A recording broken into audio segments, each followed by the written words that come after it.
মাথা উঁচিয়ে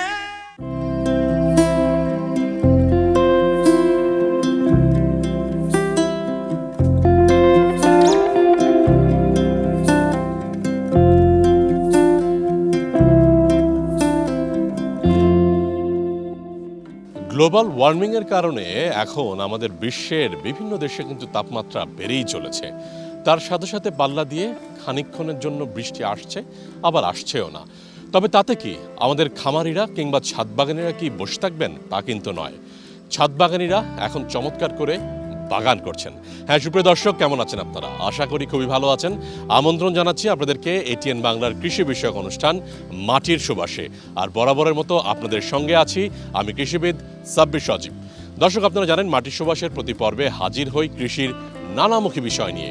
তারই ধারাবাহিকতায় আজ হাজির হয়েছি ছাদ বাগান কিংবা ছাদ কৃষি নিয়ে। আমরা চেষ্টা করব ঢাকা শহরে ছাদ বাগানীদের সাথে কথা বলতে। তারা কিভাবে কি করছেন, তারা আসলে ম্যানেজমেন্ট কিভাবে করছেন, এটি একটি বিষয়। বিশেষ করে পানির ম্যানেজমেন্টটা কিন্তু এখন খুব চমৎকার করে করতে হচ্ছে, অর্থাৎ ড্রিপ ইরিগেশন কিংবা অন্যান্য কিভাবে কি করছেন সে বিষয়গুলো জানার চেষ্টা করব। তো কথা বাড়াবো না, চলুন তাহলে চলে যাই আজকের অনুষ্ঠানের মূল আয়োজনে।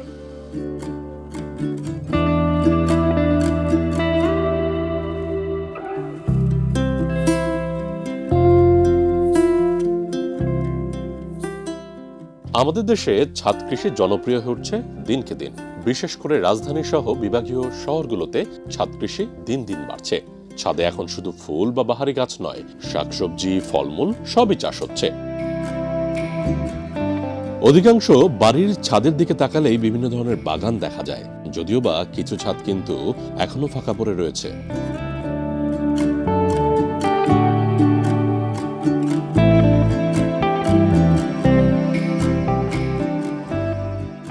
দর্শক, এই মুহূর্তে আছি মোহাম্মদপুরের বসিলার আরশিনগর এলাকায় এবং আমার সাথে আছেন একজন ছাদবাগানী, একজন বৃক্ষপ্রেমী, যিনি মূলত তার এই 6 তলার ছাদের উপর, এবং আমি বলবো 6.5 তলা অর্থাৎ 7 তলা ছাদের উপর এখন আমরা, সেখানেও গাছগাছালি আছে। তো শুরুর গল্পটা আগে একটু বলেন, কিভাবে শুরু করলেন, কেনই বা শুরু করলেন? আসলে আমি 2023 সালে হঠাৎ কিছু কিছু ভিডিও দেখে, ইউটিউব দেখে আমার ভিতরে আসলো যে আমাদের দেশে পরিবেশটা খুবই খারাপ এখানে। পরে আমি চিন্তা করলাম যে আমি এমন একটা কিছু করি যেটাতে আপনার বাতাসে অক্সিজেন পাবে, মানুষের জন্য উপকার হবে। এগুলা চিন্তা করে আমি এই ছাদ বাগানে করার জন্য উদ্যোগী হই আর কি। তারপর 23 সাল থেকে আমি কিছু কিছু করে গাছ লাগাই। এই পর্যন্ত প্রায় আমি এই ছাদ বাগানে 200-র মতো গাছ লাগাইছি। 200-র মতো। তার ভিতরে বিভিন্ন প্রজাতি আছে এখানে, 12 মাসি এবং আমার সিজনাল সব মিলাইয়া 200 গাছ আমার। তো এখানে এই যে দেখতে পাচ্ছি আমড়া গাছ, এটাও তো 12 মাসে একটা। জি, আমড়া গাছ, তাই না? আচ্ছা, এই পাশে একটু দেখি দর্শক, এখানে একটু খেয়াল করেন যে আম ধরে আছে এবং একই গাছে মুকুল, অর্থাৎ আশ্বিন মাস চলছে, সেই আম গাছে আমও আছে, মুকুলও আছে। এটা কি জাতের? এটা বাড়িয়াগারো। আপনার গাছগুলো সংগ্রহ করেছেন কোথা থেকে? আমি বিএডিসি থেকে করছি সরকারিভাবে, আর কিছু ঝিনাইদহ করছি, বগুড়া থেকে করছি, আর আমাদের এখানে রায়েরবাগে যে বাগানগুলো আছে, নার্সারিগুলো আছে, এগুলোর থেকে কিছু সংগ্রহ করছি। বাহ।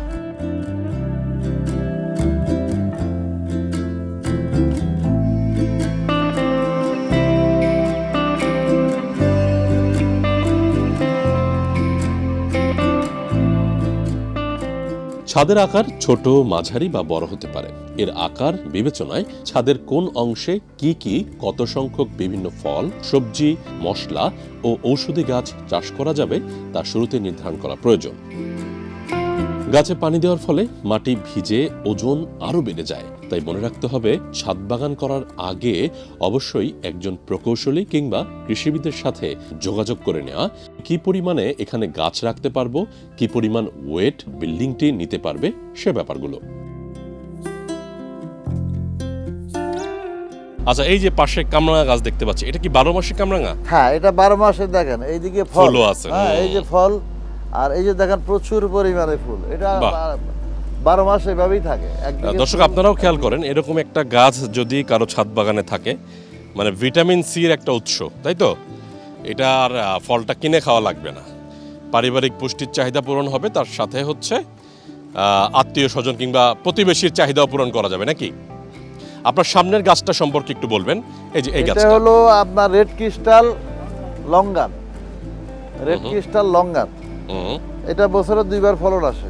বছরে 2বার। হ্যাঁ, এবার আমরা ফলন নিয়েছিলাম, যা আসছিল আমরা নিজেরাই খাইছি। এগুলো তো সব নিজেরা খাওয়ার জন্য আসলে, এগুলো আমাদের আত্মীয় স্বজন বা আমরা নিজেরা এগুলো খাই। নিজেরাই খান আর কি। হ্যাঁ হ্যাঁ। তো এগুলোর এই যে এটা- পাশে আবার ডালিম গাছ হ্যাঁ, আছে এটা হলো আপনার সুপার ভাগোয়া, এটা 12 মাস 12 মাসই। সুপার ভাগোয়া, মানে বছরে 2-3বার হয়, আর 2বার হয়। আর সবগুলোই খেয়াল করলাম যে জিও ব্যাগে লাগিয়েছে। হ্যাঁ হ্যাঁ, এটা হলো এই যে কদবেল। জিও ব্যাগের হ্যাঁ। ইয়াটা কি, মানে বিশেষত্ব অবশ্যই তো আছে হ্যাঁ, যে জিও ব্যাগের ড্রেনেজ সিস্টেমটা ভালো থাকে। পানিটা বলে ড্রেনেজটা সুন্দরভাবে সুন্দর এটা হয়। পানিটা বাইরে হয়ে চলে। ওই যে উপরে পেয়ারা গাছ দিয়েছেন, কদবেল গাছও আছে না? হ্যাঁ হ্যাঁ, ওগুলো কি কি জাতের? কদবেল। এগুলো হলো গোল্ডেন এইট, গোল্ডেন এইট যেটা, আর ওটা হলো থাই কদবেল। থাই কদবেল যেটা। বাহ। দর্শক একবার খেয়াল করেন যে আমাদের আশপাশে কিন্তু প্রচণ্ড তাপ, অর্থাৎ সূর্যের তাপ আমরা দেখতে পাচ্ছি, কিন্তু তার এখানে কিন্তু গাছগাছালির কারণে যথেষ্ট ঠান্ডা।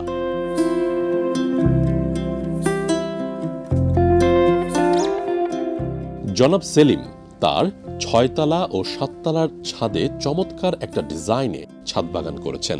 দেশীয় ফলের পাশাপাশি আছে বিদেশি জাতের আম, আঙুর, লঙ্গান, সবেদা, আমড়া সহ নানান ধরনের ফলের গাছ। আবার তিনি সবজির গাছও করেছেন।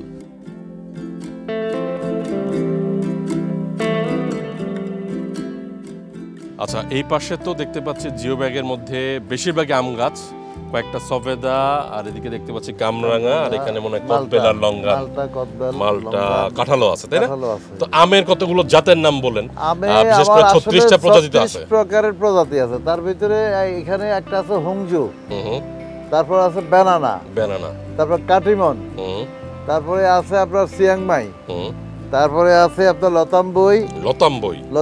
এটা কোন দেশের? নাম এটা আমাদের ইন্ডিয়ান ভ্যারাইটি না? তার নাম ডকমাই, এটা বাইরের আম। আম 3 টেস্ট, এগুলো খুব বড় বড় হয়। 3 টেস্ট আমগুলো বড় বড় আম, হ্যাঁ। আচ্ছা, এই যে প্রায় এত প্রজাতির আম করছেন ছাদের উপর, তার সাথে বিভিন্ন ধরনের ফল করছেন, তো ভবিষ্যৎ পরিকল্পনা কি? আপনার সাথে গল্পও হচ্ছিল, পঞ্চগড় হচ্ছে আপনার বাড়ি, জি, আমার বাড়ি। সেখানে মোটামুটি মনে হয় 150 বিঘার উপরে আমার, জায়গায় হ্যাঁ, আপনার বাগান বাগান আছে। তো কি কি বাগান আছে একটু বাগান যদি আছে বলেন। আমার গ্রামের দিকে। শখ করে আমি প্রথমে স্টার্ট করলাম চা বাগান। চা বাগান করতে গিয়ে পরে ওটার সাথে আমি আইল দিয়ে এলাম 3,500 মেহগনি। এভাবে আমার আগ্রহ বেড়ে যায়, তখন শুরু করলাম আমি তেজপাতা বাগান। 29 বিঘাতে তেজপাতা বাগান করলাম। তারপরে আমি আম বাগান করলাম।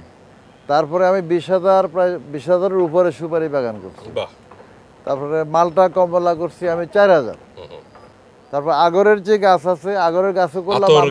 মানে আগর গাছে আতর হয়, ওটা আমি 12 বছর আগে লাগাইছি। তারপরে আমি কিছু গাছ লাগাইছিলাম আনকমন, যেমন আপনার চন্দন। চন্দন গাছগুলো শ্বেতচন্দন, কিন্তু এগুলো আপনার নষ্ট করে ফেলছে আমার লোকজনে। আমি তো এখানে থাকি না, গাছপালা দিয়ে। যেহেতু যত্নের কথা বললেন, এই ছাদ বাগানে মোটামুটি যত্ন করে কে? আমার রুহুল আমিন সাহেব আছেন, উনি এটার মূল যত্ন করে এবং সবকিছু ওনার তত্ত্বাবধানে হয়।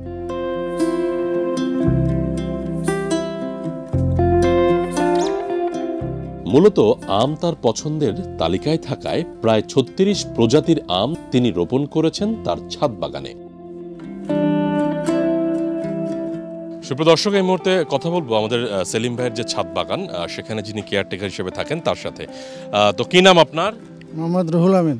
আপনি কত বছর ধরে এই ছাদ বাগানে আছেন? এই তো ছাদ বাগান নতুন হয়েছে, তো প্রায় 3 বছর মতো হয় আর কি। 3 বছরের মতো হয়। তো ছাদ বাগানে কি কি কাজ করেন, এটা একটু আমাদের দর্শকদের উদ্দেশ্যে বলেন।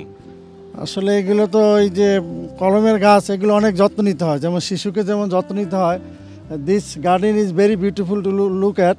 তবে শিশুকে যেরকম যত্ন নিতে হয়, গাছের এরকম যত্ন নিতে হয়। যেমন ওষুধ, হ্যাঁ, ওষুধটা আপনার প্রতি 7 দিন বা 10 দিন পর পর এগুলোতে ওষুধ দিতে হয়। পাতা ওষুধ দিতে হয়, গাছের গোড়া ওষুধ দিতে হয়। এইভাবেই এগুলো চর্চা করতে হয়। আবার গাছের গোড়া এই ময়লা জমলো কিনা, গাছ জমলো কিনা, এখন তো বর্ষার দিন, খুব একটু মেহনত করতে হয় এর পিছনে আর কি। এই ব্যাপারটা কেমন লাগতেছে? আগে তো আপনারা মাটিতে বাগান দেখছেন, যেহেতু বয়োজ্যেষ্ঠ মানুষ, তো এখন এই যে 6 চালা ছাদের উপর একটা বাগান, পুরাই দেখেন আমরা মনে হচ্ছে ছায়ার মধ্যে কথা বলতেছি, আধো রোদ আধো ছায়া, তাই না? সুন্দর পদ্ধতি, কারণ শহর অঞ্চলে তো আর এত জায়গা থাকে না, যেমন গ্রাম অঞ্চলে বিঘাতে বিঘা জায়গা থাকে, সেখানে অনেক গাছ রোপণ করা যায়। তারপর গ্রামে এখন উঠে গেছে, গ্রামে এখন চাষ উঠে গেছে, এখন চাষটাই শহরে এই পদ্ধতিতেই এখন বেশি হইতেছে ইনশাআল্লাহ।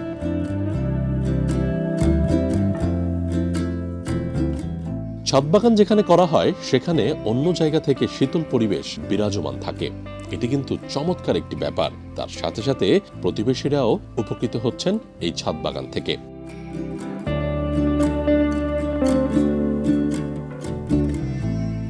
সুপ্রিয় দর্শক, এই মুহূর্তে কথা বলবো আমাদের এই ছাদ বাগানি সেলিম ভাইয়ের একজন প্রতিবেশীর সাথে। তো কি নাম আপনার? আমার নাম সেতু। তো এই যে ছাদ বাগান করা হয়েছে এখানে, আমরা তো জানি ছাদ বাগান যেই ফ্লোরে করা হয় অর্থাৎ ছাদে করা হয়, সেই ছাদের নিচে যারা থাকেন একটু ঠান্ডাই মনে হয় লাগে। তো আসলে বিষয়টা কেমন লাগে, 1, 2 হচ্ছে আসলে কি ঠান্ডা অনুভূত হয় কিনা এটা একটু বলেন। হ্যাঁ, অবশ্যই ঠান্ডা লাগে, কারণ যেহেতু প্রচণ্ড রৌদ্র, আর রোদের উপরে ছাদ তো গরম থেকে নিচের ফ্লোরে তো স্বাভাবিকভাবেই গরম লাগবে, কিন্তু ছাদ বাগান দেওয়ার কারণে অনেকটাই ঠান্ডা লাগছে এবং ভালো লাগছে।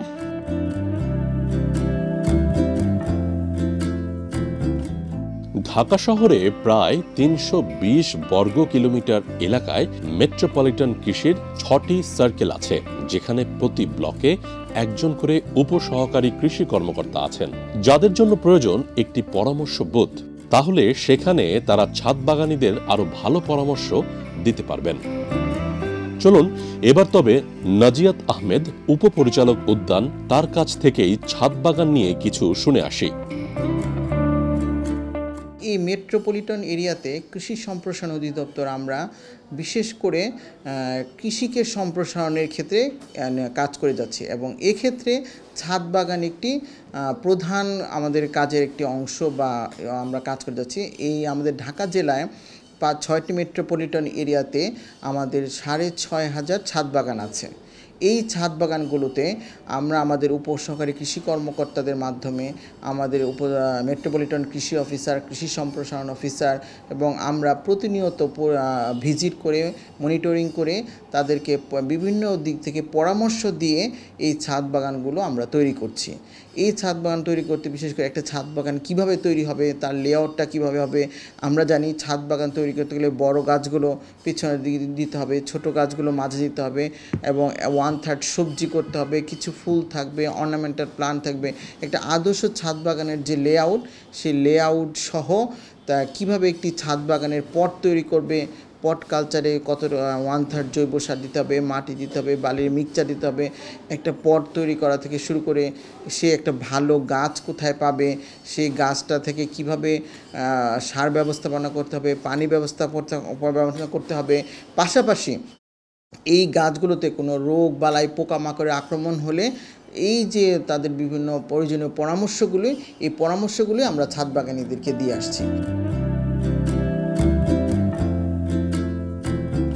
কংক্রিটের এই শহরে ছাদ কৃষির গুরুত্ব অনেক বেশি, যদিও বা নানাবিধ কারণে সব ছাদেই হচ্ছে না ছাদ কৃষি।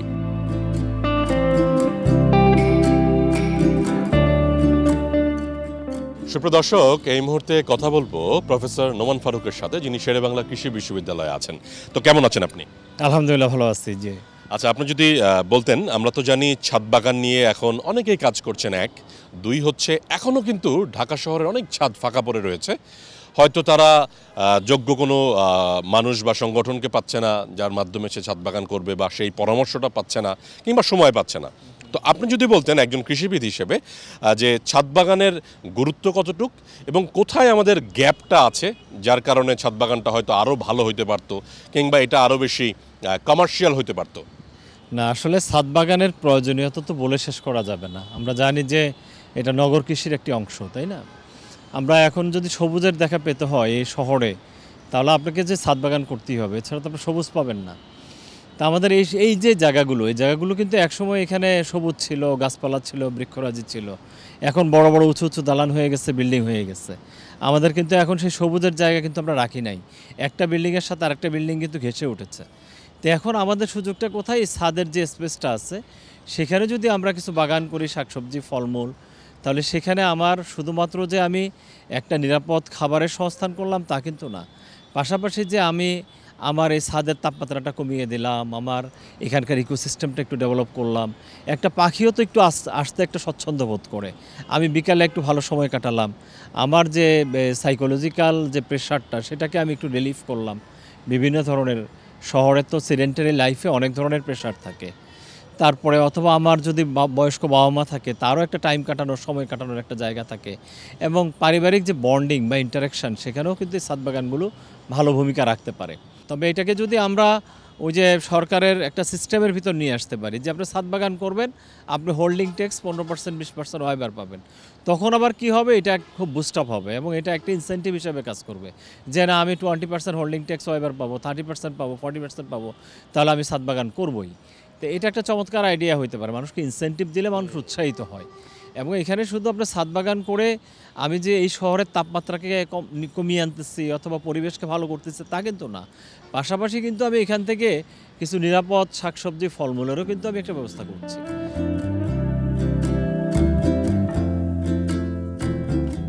এভাবেই বাংলাদেশের বিভিন্ন প্রান্তে ছাদ কৃষি ছড়িয়ে যাচ্ছে। এখন শুধু বিভাগীয় শহরগুলো নয়, অনেক গ্রামেগঞ্জে কিংবা মফস্বল শহরেও ছাদ বাগান গড়ে উঠছে। তাই আসুন বসে না থেকে যার যেখানেই ছাদ ফাঁকা পড়ে রয়েছে সেখানেই ছাদ কৃষি করি।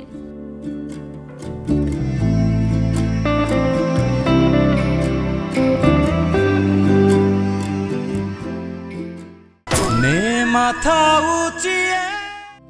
সুপ্রিয় দর্শক, আজ আমরা মাটির সুবাস অনুষ্ঠানের একেবারে শেষ প্রান্তে চলে এসেছি। আজকের পর্বে আপনাদেরকে নিয়ে এসেছিলাম ঢাকার ছাদ কৃষি নিয়ে।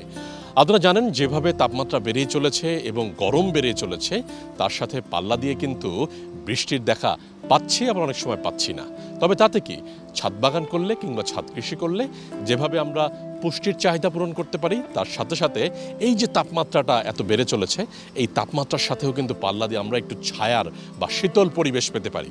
দর্শক, আজকে এভাবেই হাজির হয়েছিলাম, তবে আগামী পর্বে হাজির হব আবারও নতুন কোনো বিষয় নিয়ে।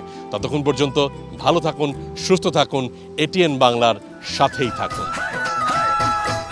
সবার বড় যোদ্ধা তোরা, সবার বড় যোদ্ধা তোরা, নেরে সবার শ্রদ্ধা তোরা, নে মাথা উঁচিয়ে।